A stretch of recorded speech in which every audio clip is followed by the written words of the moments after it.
This is the Knoll, home of Neath RFC. The Welsh All Blacks were celebrating their 150th year in 2022. The Neath club was formed to play rugby football as early as October 1864, so Neath may actually be a little older than is generally thought. But 150 years ago, in 1872, the first recorded club game in Wales was played between Neath and Swansea, both sides claiming to have won. In the early days, Neath wore assorted dark Guernseys, but one day a player appeared wearing a cap adorned with a Maltese cross, and the team immediately decided to adopt it as their badge. Rugby football in Wales took off in 1877-78 with the introduction of the South Wales Challenge Cup, and Neath had immediate success, beating Llandilo and Llanelli before losing to Swansea. The following year, Neath and Swansea fought out a remarkable series of 6 drawn games in the Cup, before Neath eventually emerged victorious, courtesy of a try by Beth Haycock. But in 1880, the team was dealt a severe blow when Wales champion runner Dick Gordon died following a game at Bridgend. The tragedy led to Neath confirming the All Black strip, for which the club has become so famous. On March the 12th, 1881, the Welsh Rugby Union itself was formed at the Castle Hotel in Neath, and don't take the popular version of events, there is overwhelming evidence that Neath were there. Establishing rugby at Neath was not as straightforward as people might imagine.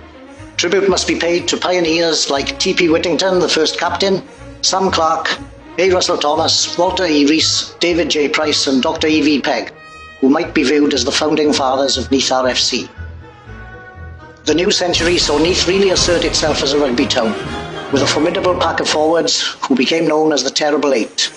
However, the club was hit by the loss of its outstanding player, the Wales international forward Howell Jones, who was injured in a game at Cardiff and never appeared again. This second brush with tragedy earned Neath the nickname of the Mourners, and led by Howell's brother Bill, Neath became nigh on invincible at the Knoll in the seasons leading up to the First World War. In 1908, forward RK Bob Green toured New Zealand with an Anglo-Welsh team, generally considered to be a Lions tour. And in 1909-10, the Mourners finally broke the established mould of Welsh rugby's so-called Big Four by winning the Welsh Championship. Frank Rees and his men did it again the following season for good measure. In 1912, a mighty battle with South Africa saw Neath, led by Fred David, narrowly beaten by 3 points to 8, but only amidst huge refereeing controversy.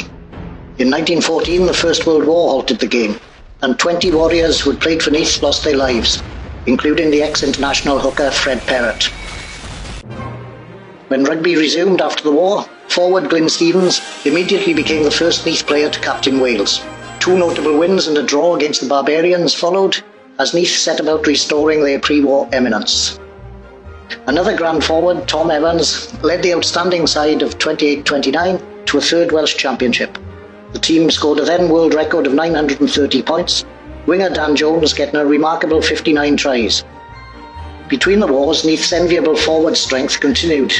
Neath won another 2 titles in 1933-34 and in 1934-35, led by Glyn Prosser.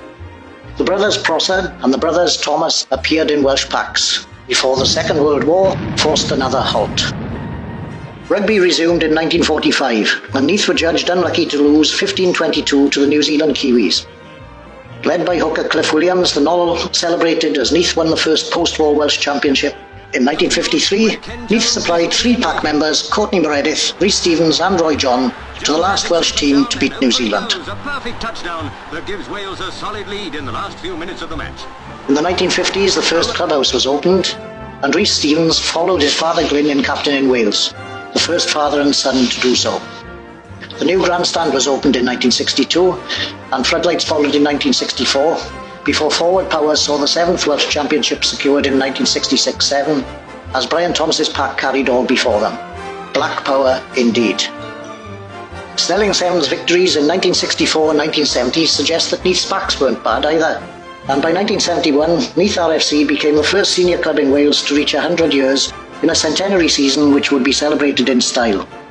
100 years of rugby football were successfully completed, and here we will pause our story a while as we prepare to meet some of the players who have carried Neath's fortunes high since then over the last 50 years.